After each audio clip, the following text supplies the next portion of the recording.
6월 23일 화요일 새벽 우리에게 주신 하나님의 말씀은 예레미야서 4장 11절에서부터 22절까지 말씀입니다.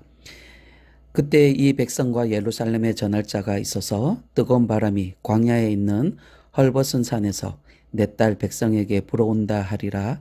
이는 키질을 하기 위함도 아니요 정결하게 하려 함도 아니며 이보다 더 강한 바람이 나를 위하여 오리니 이제 내가 그들에게 심판을 행할 것이라. 보라, 그가 구름같이 올라오나니 그의 병거는 해오리 바람 같고 그의 말들은 독수리보다 빠르도다. 우리에게 하있도다. 우리는 멸망하도다 하리라. 예루살렘아, 내 마음의 악을 씻어버리라. 그리하면 구원을 얻으리라. 내 악한 생각이 내 속에 얼마나 오래 머물겠느냐. 단에서 소리를 선포하며 에브라임 산에서 재앙을 공포하는도다. 너희는 여러 나라에 전하며 또 예루살렘에 알리기를 에워싸고 치는 자들이 먼 땅에서부터 와서 유다 성읍들을 향하여 소리를 지른다 하라. 그들이 밭을 지키는 자같이 예루살렘을 에워싸나니 이는 그가 나를 거역했기 때문이니라. 여호와의 말씀이니라. 내 길과 행위가 이 일들을 부르게 하였나니 이는 내가 악함이라. 그 고통이 내 마음에까지 미치느니라. 슬프고 아프다. 내 마음속이 아프고 내 마음이 답답하여 잠잠할 수 없으니 이는 나의 심령이 나팔 소리와 전쟁의 경보를 들음이로다. 패망에 연속하여 온 땅이 탈취당하니 나의 장막과 휘장은 갑자기 파멸되도다. 내가 저 깃발을 보며 나팔 소리 듣기를 어느 때까지 할꼬.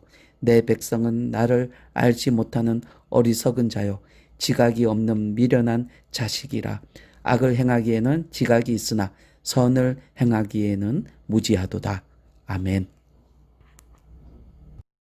오늘 본문의 말씀은 유다의 멸망에 관한 그런 예언의 말씀이 나옵니다.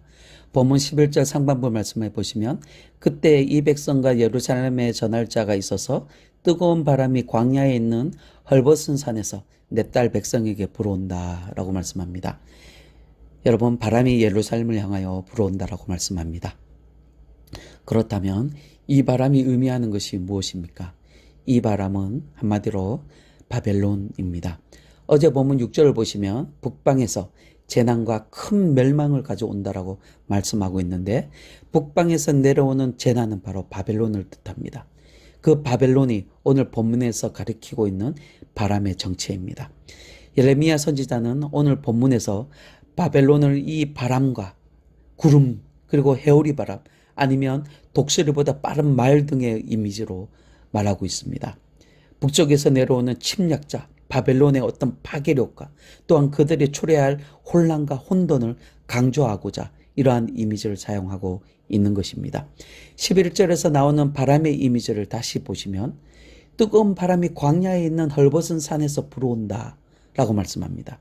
여러분, 이 바람은 추수를 하고 알곡을 걸러내고자 키질을 하는데 그때 바람이 살랑살랑 불면서 쭉정이를 날려보내는 그런 미풍, 그런 바람이 아니라고 말씀합니다. 그리고 이 바람은 백성들을 정결케 해서 다시 하나님의 백성으로 회복케 하는 그런 바람도 아니라고 말씀합니다. 여러분, 이 바람은 뜨거운 바람이라고 말씀합니다. 뜨거운 바람은 아주 뜨겁고 건조해서 모든 생물들을 말라버리는 그런 사막 바람을 의미합니다. 유다를 치기 위해서 달려오는 이 바벨론의 군대가 이 같은 파괴력을 지닌 바람으로 묘사하고 있는 것입니다. 그리고 13절을 보시길 바랍니다. 보라, 그가 구름같이 올라오나니 그의 병거는 해오리 바람 같고 그의 말들은 독수리보다 빠르도다. 우리에게 화있도다. 우리는 멸망하도다. 여러분, 이 뜨거운 바람은 해오리 바람처럼 임한다고 말씀합니다. 독수리보다 빨리 임합니다. 그래서 유다는 속수무책으로 당할 것입니다. 침략자들로 인하여 유다의 모든 사회 기반 시설들이 다 파괴되고 혼란과 두려움만이 남을 것입니다. 하나님의 심판날에 그 심판을 피할 수 있는 사람은 아무도 없습니다. 그런데 여러분, 이 멸망의 바람이 불어오는 이유가 무엇입니까? 그 이유는 오늘 보면 14절에서 답하고 있습니다. 14절을 보시면 예루살렘아, 내 마음의 악을 씻어버리라. 그리하면 구원을 얻으리라. 내 악한 생각이 내 속에 얼마나 오래 머물겠느냐라고 말씀합니다. 그런데 이 말씀을 직역해 보면 예루살렘아 살고 싶거든 못된 그 마음을 깨끗이 씻으라 라는 말씀으로 직역할 수 있습니다. 살고 싶으면 너희들이 살고 싶으면 못된 그 마음을 깨끗이 씻으라라고 말씀합니다. 유다 백성들은 마음의 악을 씻어야 합니다. 그렇다면 여러분 유다 백성들이 가지고 있던 그 마음의 악은 무엇이라고 생각하십니까? 우리는 앞에서 나누었던 예레미야의 말씀 중에서 그 의미를 찾아볼 수가 있습니다. 예레미야서 2장 13절 말씀해 보시면 내 백성이 두 가지 악을 행하였나니 곧 그들이 생수의 근원되는 나를 버린 것과 스스로 웅덩이를 판 것인데 그것은 그물을 가두지 못할 터진 웅덩이들이니라 라고 말씀합니다. 여러분 백성들이 두 가지 악을 행하였다고 말씀합니다. 여러분 이 말씀은 지난주에 나눈 말씀입니다. 생각이 나십니까? 여러분 유다 백성의 두 가지 악, 그 첫 번째는 바로 셈의 근원 대신 하나님을 버렸다라는 것이고 두 번째는 셈의 근원 대신 하나님을 버리고 다른 웅덩이를 팠다라는 것입니다. 그런데 그 웅덩이는 물을 모으지 못하는 터진 웅덩이였다라는 것입니다. 여러분 이것이 하나님께 심각한 악이라는 사실이 그 이어 2장 19절에서 명확하게 말씀하고 있습니다. 19절을 보시면 내 악이 너를 징계하겠고 내 반역이 너를 책망할 것이라. 그런즉 내 하나님 여호와를 버림과 내 속에 나를 경외함이 없는 것이 악이요 고통인 줄 알라. 주 만군의 여호와의 말씀이니라 라고 말씀합니다. 여기서 무엇이 악이라고 말씀합니까? 먼저 여호와 하나님을 버린 것이 악이라고 말씀합니다. 여러분 유다 백성들은 왕이신 하나님을 자신들의 왕으로 인정하지 않았습니다. 가장 존귀하신 하나님을 존귀하게 여기지 않았습니다. 여러분 사람들은 일반적으로 가장 귀한 것일수록 가장 귀하게 여기고 잘 보관하며 그것을 지키며 그것을 자랑하고 기뻐합니다. 그런데 창조주 하나님이시며 구원자 되시고 세상의 심판자가 되신 하나님을 저들은 버렸습니다. 이것이 얼마나 어리석은 일인지 모릅니다. 진정으로 가장 가치 있는 것을 알아보지 못하고 무가치한 그런 우상들, 세상적인 것들을 가장 가치 있는 자리에 올려놓고 그것을 섬기고 그것을 위해서 땀 흘리고 노력합니다. 당시 유대 백성이나 오늘날 현대인들이나 똑같습니다.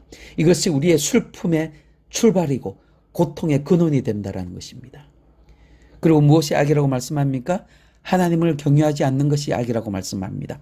하나님을 두려워하지 않습니다. 하나님을 공경하지 않습니다. 창조주 하나님, 위대하신 하나님, 만왕의 왕이시며 온 우주의 주인 되신 하나님을 경외하거나 두려워하지 않습니다. 여러분, 이 우주가 얼마나 큰지를 우리가 알면 우리 하나님이 얼마나 크신 분이신지를 우리가 알게 됩니다. 그리고 그 앞에 머리를 쪼아릴 수밖에 없습니다. 그렇게 크신 그 하나님을 경외하지 않는다는 것은 한마디로 간당이가 부어서 그렇습니다. 여러분, 유다는 이러한 악을 가졌기에 북쪽에서 불어오는 그 뜨거운 바람으로 멸망하게 됩니다. 북쪽에서 내려오는 침략자들을 막을 군대는 없습니다. 저들은 순식간에 유다를 점령하고 포위해버렸습니다. 오늘 보면 17절을 보시길 바랍니다. 그들이 밭을 지키는 자같이 예루살렘을 에워싸나니 이는 그가 나를 거역했기 때문이니라. 여호와의 말씀이니라. 여러분 유다 백성들을 하나님을 버렸기 때문에 그리고 다른 웅덩이를 팠기 때문에 이 꼴이 된 것입니다. 하나님을 거역한 결과가 이것입니다. 그동안은 하나님께서 저들의 보호망이 되어 주셨습니다. 하나님께서 유다를 지켜주셨습니다.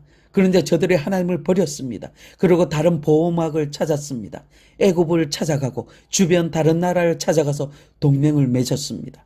저들이 자기들의 보호막이 되어줄 것처럼 생각했습니다. 하지만 그것은 터진 웅덩이였습니다. 여러분 세상은 우리를 지켜주지 못합니다. 세상의 권력이나 부가 우리를 지켜주지 못합니다. 사람이 나의 보호막이 되지 못합니다. 그것은 한마디로 터진 웅덩이입니다. 나의 보호막이 되어줄 것이라고 생각하는 그 사람도 사실은 누군가의 보호가 너무나 절실한 그런 너무나 나약한 인간일 뿐입니다. 사랑하는 성도 여러분, 하나님을 찾으시기 바랍니다. 저와 여러분의 마음의 악을 씻어버리시고 오직 하나님을 의지하고 하나님만을 구하시는 여러분이 되시기를 소망합니다. 하지만 우리가 살다 보면 이 사실을 자꾸만 잊어버립니다. 우리 속에 자꾸 악한 생각들이 자꾸만 기어 들어옵니다.